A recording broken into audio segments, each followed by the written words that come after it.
FM West Sacramento, KRXQ HD2 Sacramento, ESPN 1320, Sacramento's sports leader. Always live on the Odyssey app. This is Sports Center.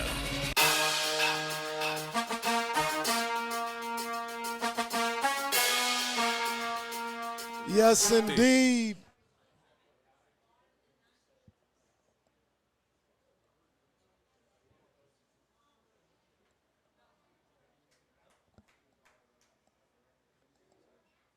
Yes, indeed. You heard the man. We are live here at Bar West, downtown Sacramento, 2724 J Street for the Coaches Show with my main man, Coach Brennan Marion. Y'all give it up for Coach Brennan Marion, man. Big ups to my guy.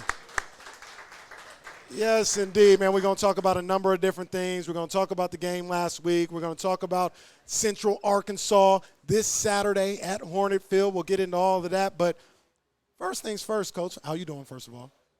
Good. Yeah. I'm doing well. I appreciate you. I got to say, congratulations are definitely in order. This past Saturday, man, the Mercyhurst win. That's your first win as a head coach in college football, man. Got to give it up to you for that. Salute, man. Thank you. Appreciate it. Yeah. Thank you. Now, I didn't play, but I appreciate it. You got the win, though, man. You got the win. Absolutely. Now, I say I got to get that out the way, right? I have to say that. Because hearing you talk after the game, it didn't really seem like you was in the mood to celebrate. You weren't in the mood to hear no congratulations, nothing like that. Did you get a chance to enjoy that win at all? Yes. From the standpoint of I was excited that we won the game. Okay. I mean, I completely understand because, look, when you're a coach, when you're a teacher the way you are, sometimes your level of competitiveness or your players' level of competitiveness is just as important as whether or not you win or lose the game. Don't get me wrong, like you always want to win. But first and foremost, you want to make sure that you're bringing it. You're bringing that competitive nature. And that matters when you're trying to build something. I'm just reading in between the lines when I heard the post game. Is that kind of where your mindset was after that game on Saturday? Yeah, absolutely. You know, we want our guys to put our culture on film. We don't want it to just be words or slogans.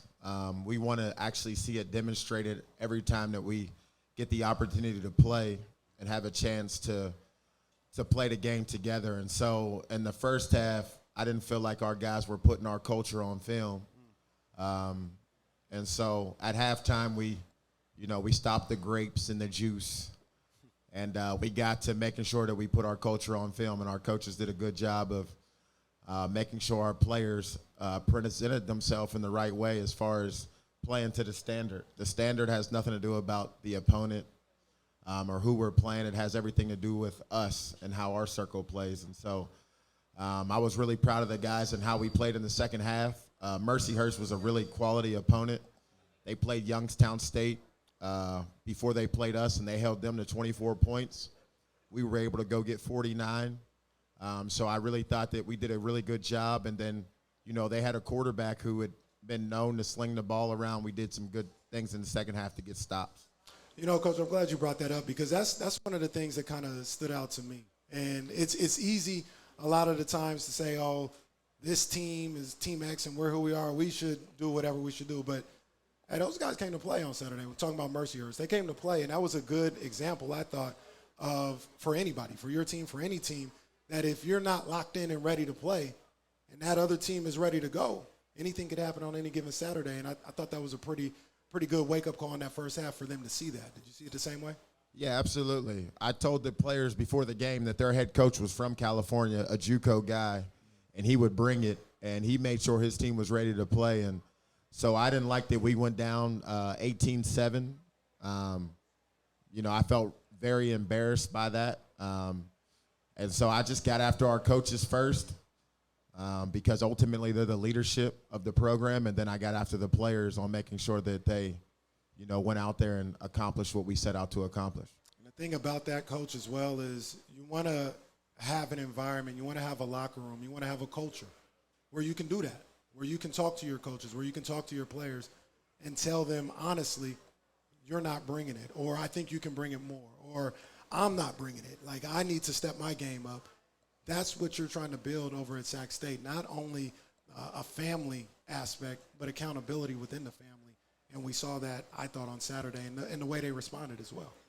Yeah, our response was, I thought even in the Reno game, like, our response to adversity has been really tough. I think we created our own adversity in the Mercyhurst game, but when the players were challenged, they responded in the correct way and went out there and put on a show in the second half. And so hopefully our goal is to, as soon as we come out the tunnel, to put on a show, not wait until, we're down or we're getting yelled at, or, it's just who we are. When we step out of that tunnel, we're ready to roll and ready to play. You talk about adversity, and to that point, there was a level of adversity that I thought this team faced on Saturday alone.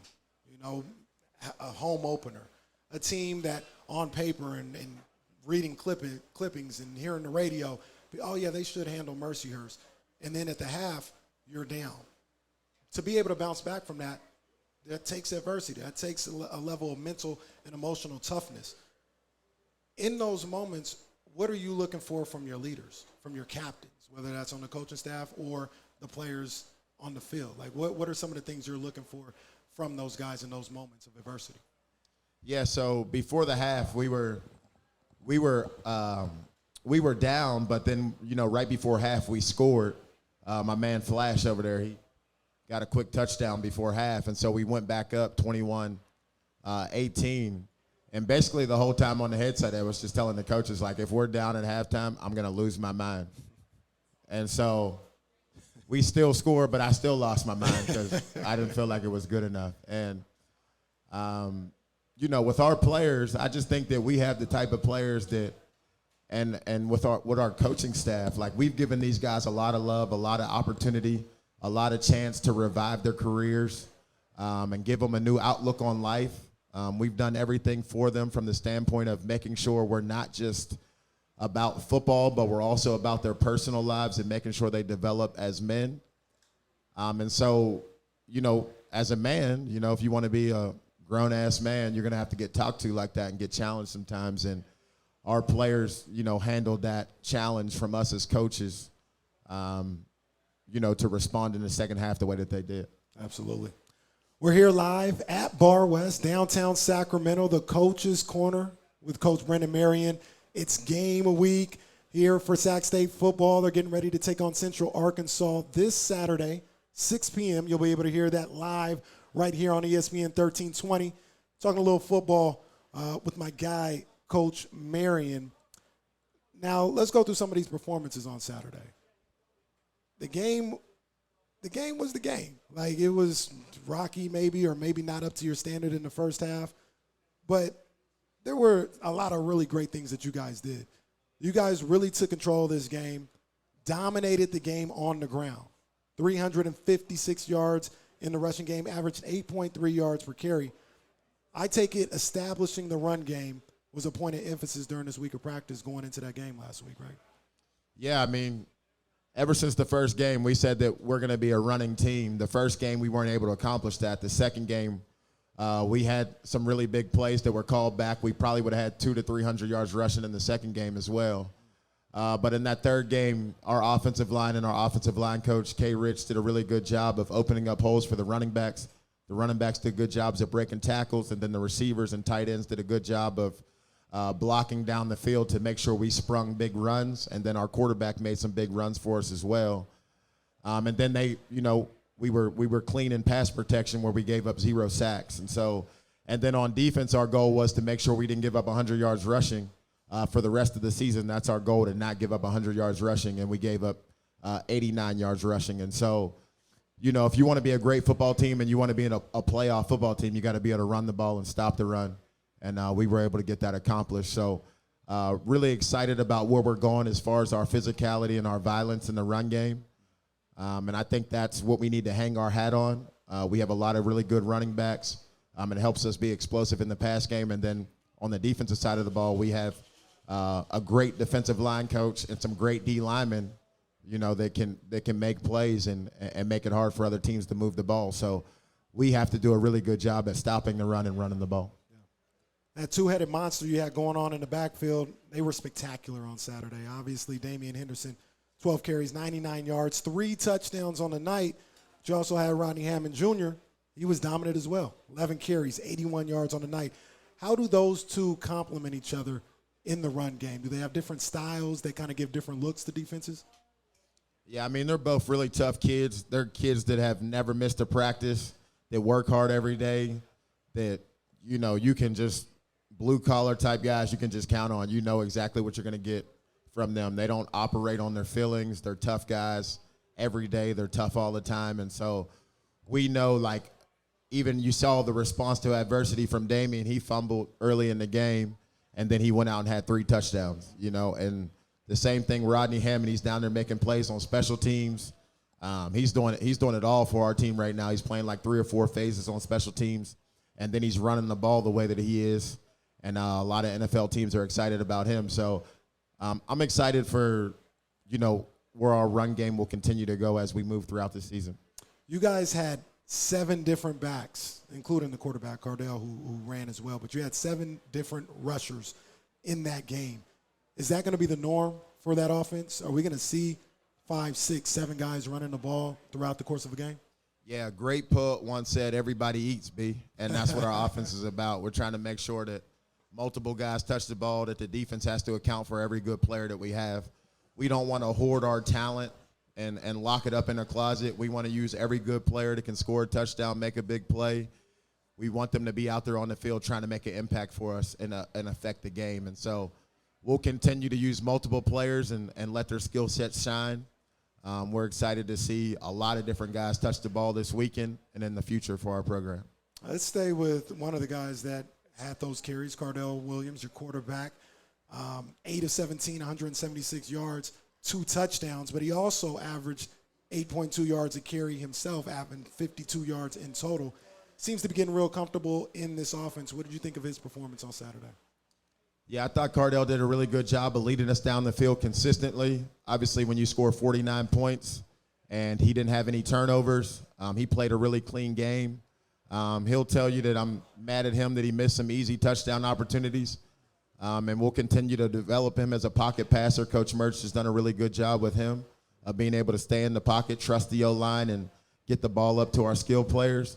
But he just has his confidence is high right now. He feels like he can go make any play versus any defense, and he's really, just kind of the hot hand right now from the standpoint of, when the ball is in his hands, we're going to score touchdowns. We're going to make big plays. And so he's been electric for us.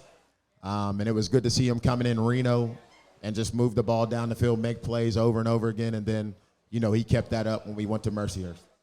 Got to ask you a little bit about the quarterback situation. Cardell, he made all but one of the pass attempts on Saturday. Is he the permanent guy under center, or are you still using that 2-quarterback system with Jaden being a part of it as well? Yeah, I learned a long time ago in football to not say anything is permanent. We develop guys. We're good teachers. We have a lot of good coaches, a great support staff. We're going to continue to develop all our players and make sure when their number's called that they're ready for the opportunity. Jaden, I'm sure at some point this year will get another opportunity to improve his skill set. He's had a really good week of practice. He took it hard last week, obviously, like any competitor would, when we gave the other guy the nod, but he decided, to put his head down and work and just develop and get better. A lot of times guys are in a rush, with their development because of the people around them telling them what they have to be and what they should be doing.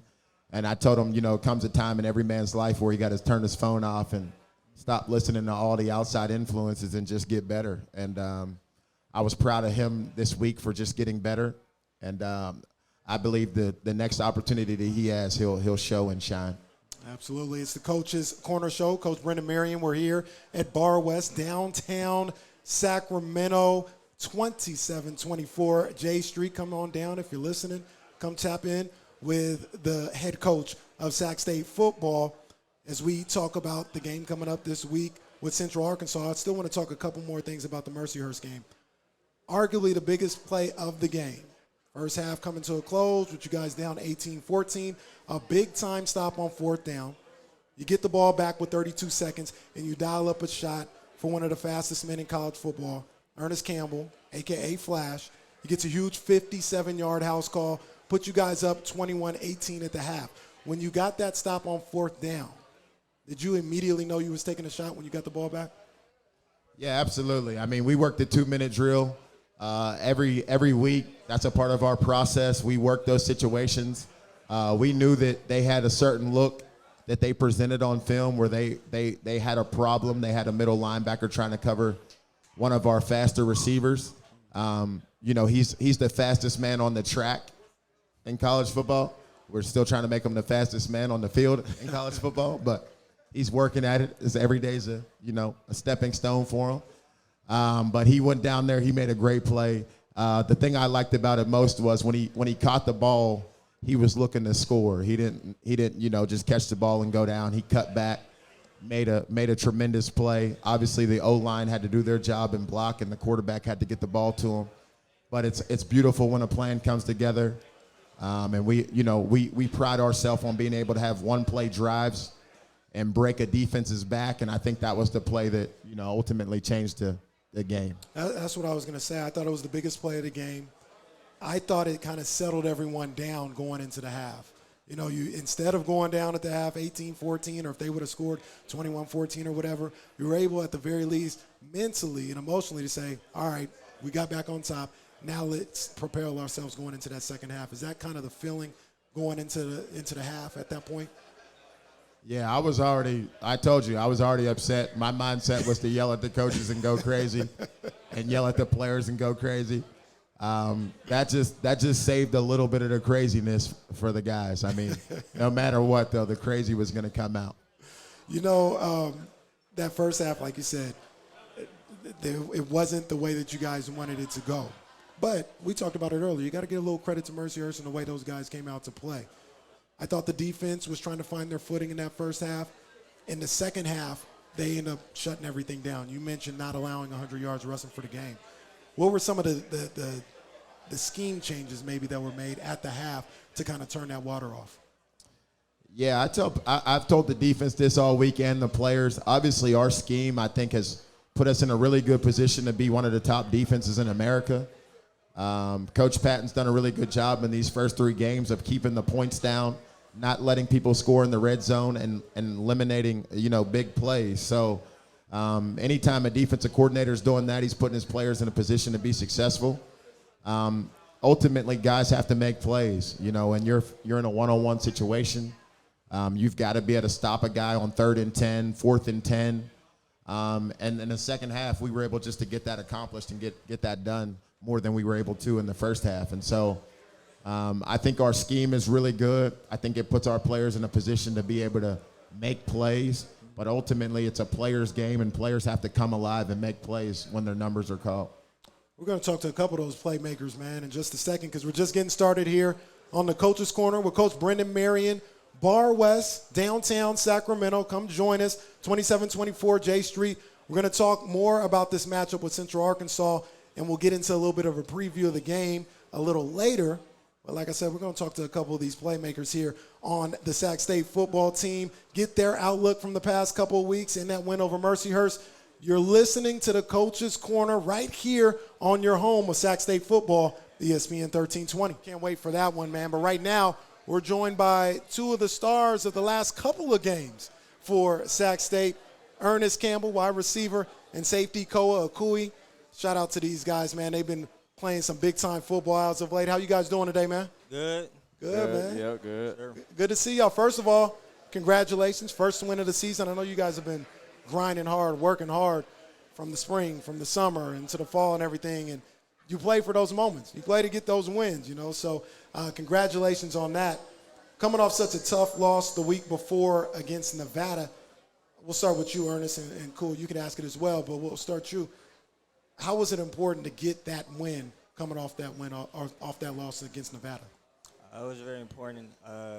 Coach Marion said, at the end of the day, it's just football. So we just kept our heads up, prepared for Mercyhurst, just studying the scheme, their defense, offense, and then we just kept it rolling.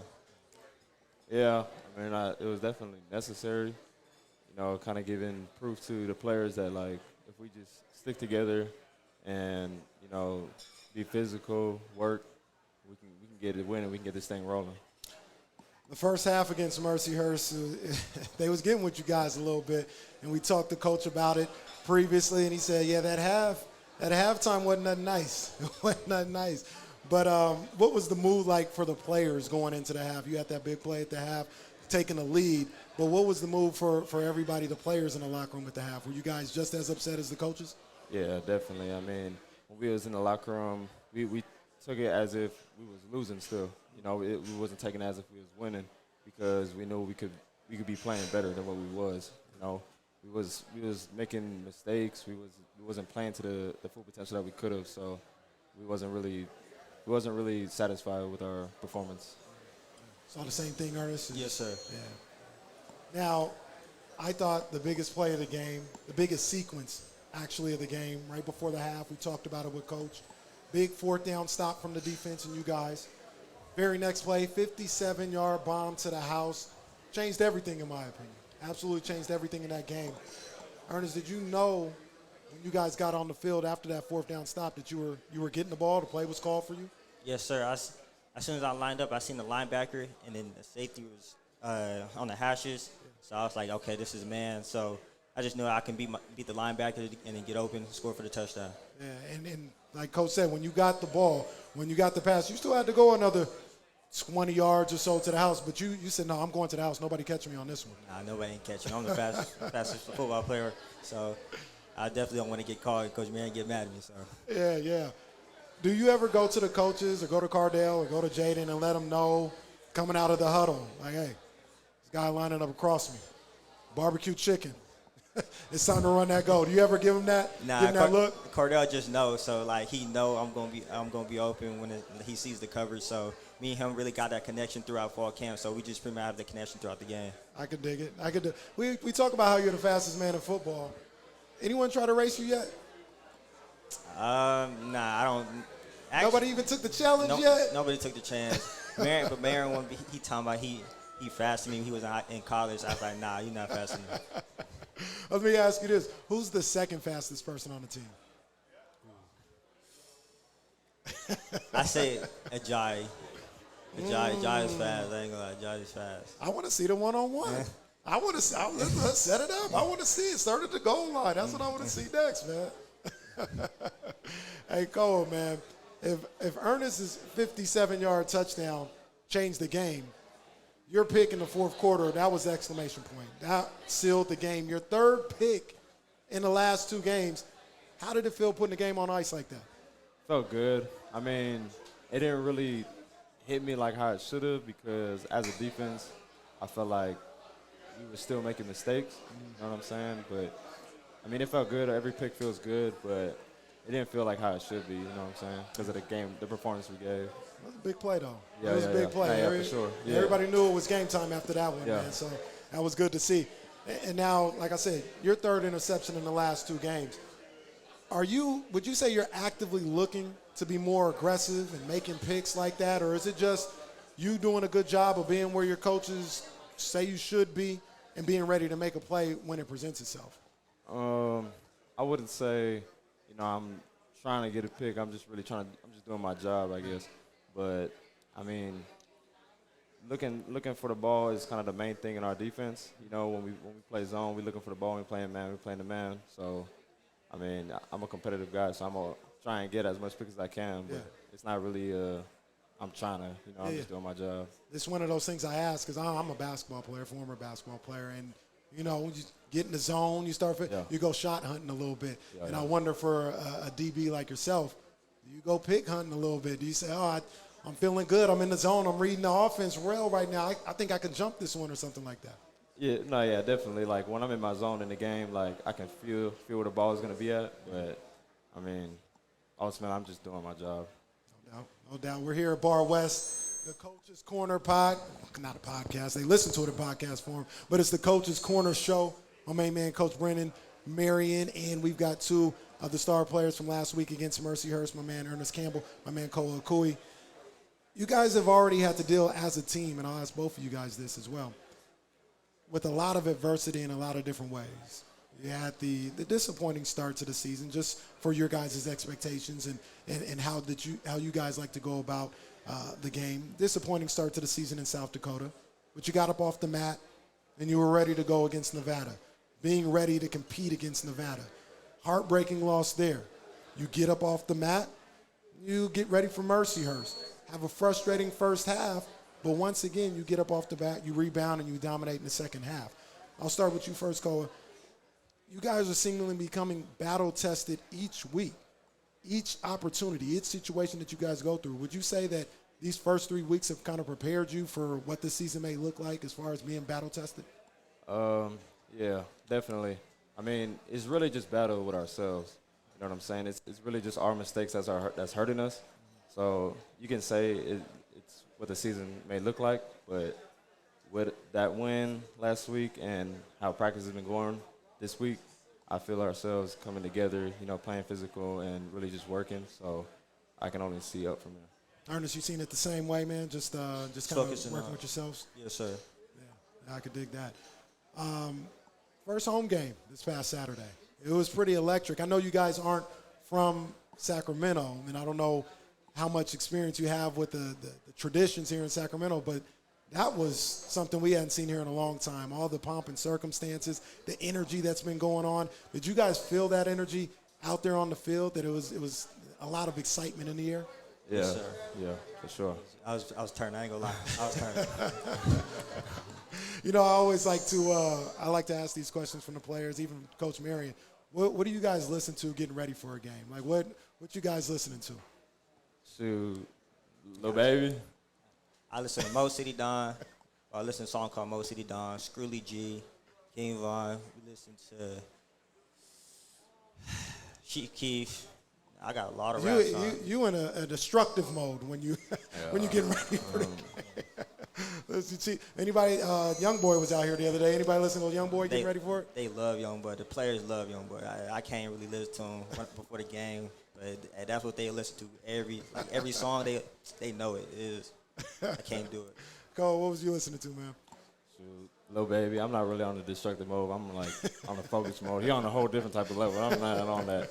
I'm really just focused.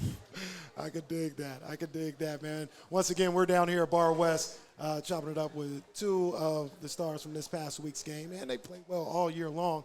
Koa Akui, Ernest Campbell. You guys got Central Arkansas coming up, and this is a team that I know you guys have been watching a lot of film on. You've been studying about. What are some of the things that stick out? We'll start with you, Ernest, on a defensive end with what you got to be prepared for as an offensive player. Just the DBs. I think DBs are pretty good. They got a good D line. Linebackers are pretty good. So we just got to focus doing our own jobs and then get the play working. I can dig it. Cool. Same thing. I'd say the run game. I mean, we show that we can sometimes struggle with the run game. So that's the biggest thing that stands out to me. And Central Arkansas is a running team, so if we just stop the run, yeah. Now, I like to ask the players this every now and then because, like I said, I played in college. I played with coaches. And sometimes in the locker room or on the bus or something like that, we'd be like, hey, my coach's name was Coach Wilder. Can he do that Coach Wilder impression? So I do the Coach Wilder impression. Either one of you guys got a Coach Marion impression? What's Coach Marion sound like? Sound like in the locker room during practice? What do he sound like? I don't think we can say that on mic.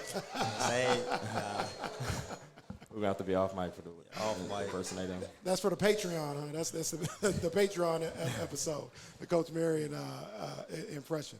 Real quick, I'll get you guys out of here on this one, man. Sac State, a lot of expectations. A lot in the headlines a lot throughout the summer. Talked to Coach about this last time we talked about the possible pressure, the expectations. Have you guys kind of just gotten used to that at this point? Was maybe a little bit, oh man, there's a lot of people talking about us or whatever, but it's been going on for so long at this point. Is this something that you're just used to at this point as far as the expectations or the attention that goes on with the program?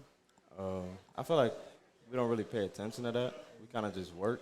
I mean, we're aware about how much, attention we grabbing from people, but we're ultimately not paying attention to that. We just working day in, day out. Ernest, same thing, man? Yes, sir. Just head down. We see it, we look at it, but we just don't address it. You know what? I'm sitting here. I've been doing my morning stretches for a little bit. You know, I think I'm ready for a race. I think I want a race. You gonna give me 20 yards? I give you 50. Dang. Come on, man. How you gonna do me like that? Man. Give me 20, give me 25 and we'll go to the 50, from the goal line to the 50. Give me 25. I think I'll win that one easily. I don't know about that.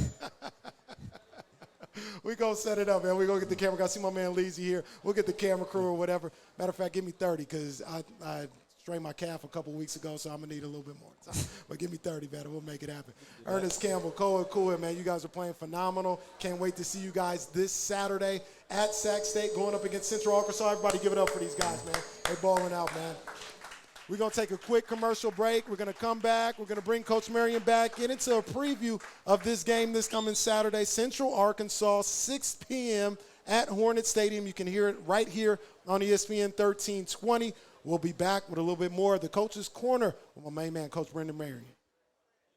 We are back here live, Bar West, downtown Sacramento, 2724 J Street, for the Coach's Corner with my main man, Coach Brennan Marion. Come on down if you're driving around. We'll be here for another 15, 20 minutes or so. Come check us out here at Bar West. Coach, we got another game, man. That's the great thing about football. We can't spend too much time on the previous game because we got to get ready for the next opponent this Saturday, Central Arkansas. The Bears coming to Sac State to take on you guys. They just got done playing Tarleton State, which is one of the top teams in the nation in FCS. Had a tough game against them. They're 1-2 on the season. Coach Nathan Brown, they score points. Are you anticipating a bit of a shootout on Saturday? Yeah, I've known Coach and his offensive structure for a while. He was a really good player himself in the past. I know he's going to have his team ready to go. They have some explosive players on offense. Their running back, number 0, is a really good player. Their quarterback, number 5, is dynamic. He can hurt you with his legs. And then they have a couple guys on the outside that can, score one-play touchdowns. So we're going to have to do a really good job of, one, stopping the run, because I know that's what they want to establish and what they want to do. And then, they're going to try to throw it over our heads a little bit. So we have to do a really good job in coverage and make sure we, have the right amount of guys in the box to populate and stop the run. But I'm excited. I think it's a really good matchup for our team, exactly what we need at this stage of the season. And I'm excited for the opportunity to play these guys this weekend.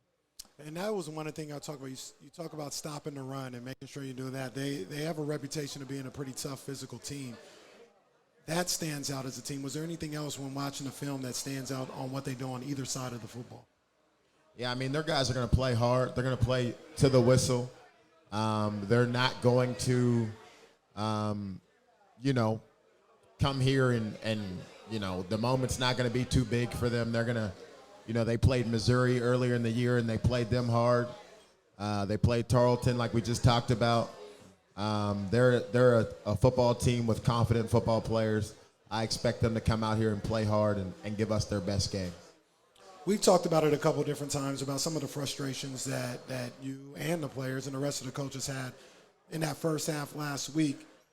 But I don't want to lose sight of the fact that you guys did put up pretty much 50 points on the board. You did rack up 350 yards on the ground. You did a lot of really good things in that game, no matter what you thought happened in the first half. You guys did some good stuff.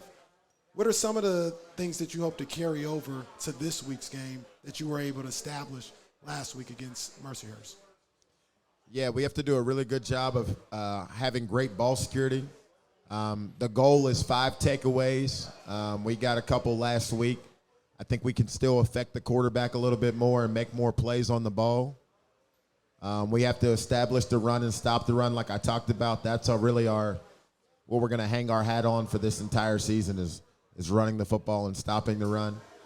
And then most importantly, we gotta be ready to turn up as soon as we walk out of the tunnel. It can't be a motivational speech. Our guys got to have it.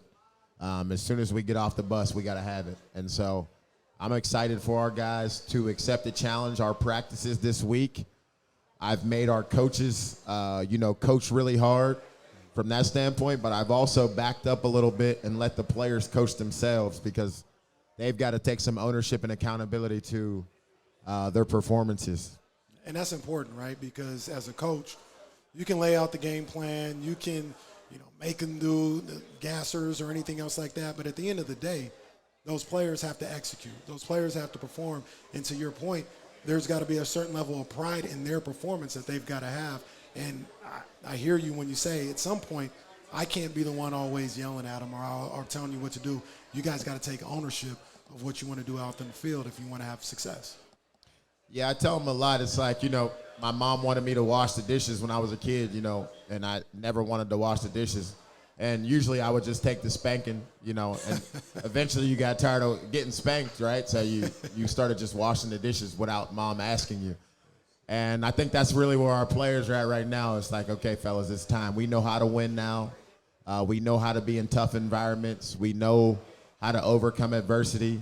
We know what's expected of us. It's time for us to just go get it done and that be who we are. We can't go back and forth, be inconsistent. We have to be inconsistent in our approach. I think our habits are really good as a program, bringing in 72 new guys who, had issues at their other schools, not having issues with us. I think we created a really good community environment for our guys. We've given a lot of guys opportunity that didn't get opportunities in the past, and they've shown that they can play football at a high level. Now it's just time for us to put it together as far as offense, defense, special teams, and just, play all as one, not play for anything other than each other and, our university and have pride in our performance. We're here at Bar West for the Coach's Corner with Coach Brennan, Marion, Sac State football as they prepare to take on Central Arkansas this Saturday at Hornet Field. Go out, get some tickets, go to the game. It's a really good time out there, man. The vibes this past Saturday were all the way up. It was a beautiful evening out there, so it was good to see some good high-level college football out there this past Saturday. 3 games in, you guys, like I was telling some of the players, you guys have had a lot of things to overcome, a lot of adversity in between games, in the middle of games, and I feel like you guys have done a really good job of answering the call in all those situations, whether it's in the middle of the South Dakota game or after the South Dakota game, the Nevada game, losing Jaden, but still being able having a guy like Cardell to step in and play good, having the interception late in the game, but still having the toughness to go down there and give yourself an opportunity. Is there a level of toughness, a level of callous that's starting to build with this team where they're not going to be fazed if they come across any type of adversity as the season goes along because of what they've been through early on and what they've overcome early on? Yeah, this is a really good thing for our program. I heard a guy from the Green Bay Packers talking today, and he was talking about how, some people start off with, like a cupcake schedule. They're 2-0 or they're 3-0, and they really haven't faced any adversity, and they're walking around like they won the Super Bowl or won the championship already. And what we're doing is we're developing, and we've had a hard schedule. We've had to travel. We had to be on the road. We've seen adversity. And we're getting better every day. And I think if we continue to be on the trend that we're on, we'll hit our stride exactly when we need to go on a run and, reach our goals. And so for us, we needed that adversity. When you have 70 guys come in, you don't know everybody. You don't know everybody till you put them in the fire. You see their response to adversity. And now we kind of know who we are. We know each other. And I think that confidence just has continued to build within our team because that trust is there, that respect is there, that culture that, at first was the coach forcing me to do this.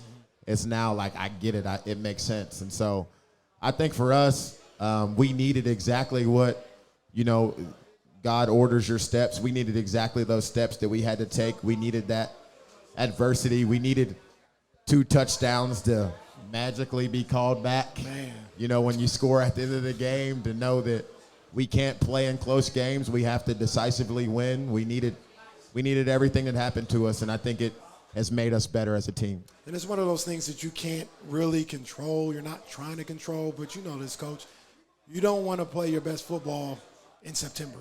You know what I mean? You want to gradually, as the season goes along, get better, learn from different things. So you're playing your best football. You're peaking when it's around championship time and winning time. And I really feel like you guys are on the path for that right now because of what you're going through early in the season. Yeah, I mean, the humblest answer I try to give, it's not realistic to pretend like you have to be undefeated to go to a championship game or a bowl game. I've been to a bowl game for the last 5 years that I've been as an FBS coach. I've been in 3 or 4 championship games. I think it's 3 championship games where we weren't undefeated. We lost 2 games early in the season, and it made our team get better, galvanize as a whole and know what we need to do to not lose games. Before you can win, you have to learn how to not lose the game. More games are lost than they're won. So I think our team knows exactly what they need to do now to not put themselves in a position to lose games. We talk about every game because of the way that we train and what our culture is. When we put the 4 up for the fourth quarter, we're going to have an opportunity to win the game. And if you looked at all 3 games that we played in the fourth quarter, we had an opportunity to win the game. Yep. No one has blown us out. Nobody has embarrassed us. We've been right there, and we got over the hump last week and turned it up in the fourth quarter. And that's what we're going to do the rest of the season. Coach's Corner with Coach Brennan, Marion, a Sac State football.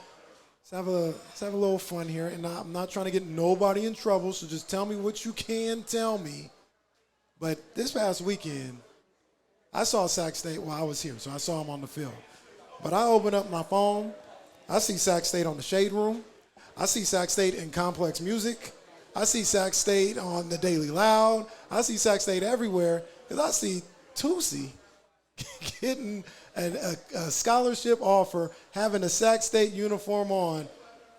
What can we say about that? Yeah, shout out to our marketing and recruiting team, CJ, Coach Potter. We run our football program like a Fortune 500 company. We have different departments that are responsible for, what they're responsible for. So we have, our strength staff, we have our training staff, we have our recruiting staff, we have our personnel staff, we have marketing, which CJ heads up, and everybody's trying to win and go 1-0 every day. And, that's what they did. Obviously, that shed a positive light on our program and brought a lot of eyes to us. And that's what, CJ, Potter, that's what their job is every day, to make sure that we have NFL teams watching our players, that we have, an environment where players want to come to, that we have a lot of buzz, so everybody, might take that however they take it, but the goal for us is to make sure we're a national brand, so we can recruit players at a high level. And so, obviously having celebrities and stars at practices, at games, on the sideline, that ultimately is what draws kids in, because we're recruiting kids. We're not recruiting adults. We're not recruiting the Twitter follower with 3 people that's mad that we have, whatever we have. We're trying to appeal to teenagers. And, Coach CJ, Coach Potter, they do a really good job of making sure that we appeal to teenagers in their role. And so that's why we're successful in recruiting, is because those guys do a good job of making sure we appeal to teenagers. I like that answer because that's a real answer. Because I said when I saw this, and we were talking about it on D-Lo and KC, multiple things can be true. I saw Tusi a couple months ago working out, and he was like, yeah, I want to play college football. I played in high school. I'm going to work out. And I just remembered him seeing that. And then seeing him at Sac State, I was like, yeah, well, he has actually been working out. But to your original point, yeah, you've got to boost your profile up. And this absolutely helps out something like that. And 2 things can be equally true. He can be worthy of getting a scholarship offer and putting in the work to get that. And this could help you out your profile and get Sac State. Like I said, I saw Sac State in places I ain't never seen Sac State over the weekend. And that helps build the program. That helps notoriety. And that's the business that you're in, and people tend to forget that sometimes. Yeah, absolutely. You know, we're never worried about anybody's opinion. All we can do is control what our circle does and try to make sure that we put a quality product out there to on the field, first and foremost, because it's about wins and losses at the end of the day. And then secondly, it's about appealing to the teenage crowd so we can get more players in that can help us affect wins and losses. Absolutely. A little more fun with you, Coach. I think we haven't had this discussion, but just hearing you talk, I think you're a boxing fan. You're a boxing fan? Yeah, back in the day, like, you know, Mike Tyson fight, my mom would have a Mike Tyson party, and then it would be over in 30 seconds anyways, and then I had to watch the kids while her and her friends had fun. You know, like, that maybe back then, it's been kind of hard to keep up with it. You know, I was a big Floyd and Oscar De La Hoya fan. Yeah. You know, the small guys when the heavyweights started to die out a little bit. Right. Obviously, Crawford dominated this weekend. Well, that's what I was got going to the ask win. you. I was going to ask you, did you get a chance to check that out? I know it was same night as your game, and you might not have been in the mood after the game.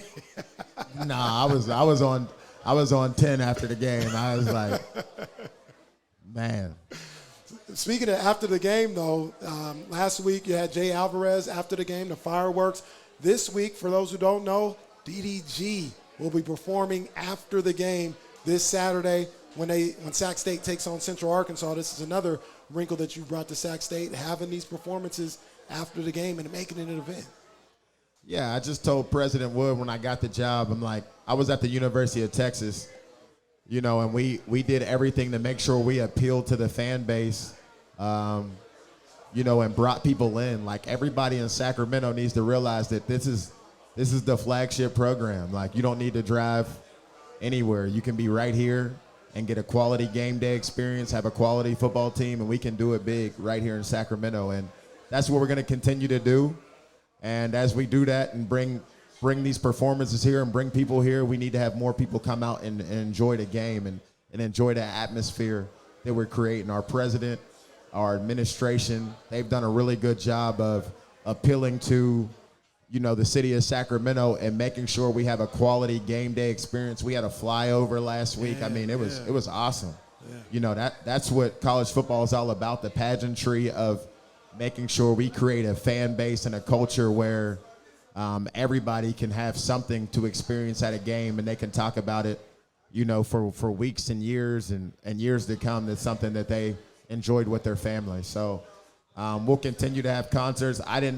You know, DDG's a big deal. You know, like my man CJ had to play a song for me.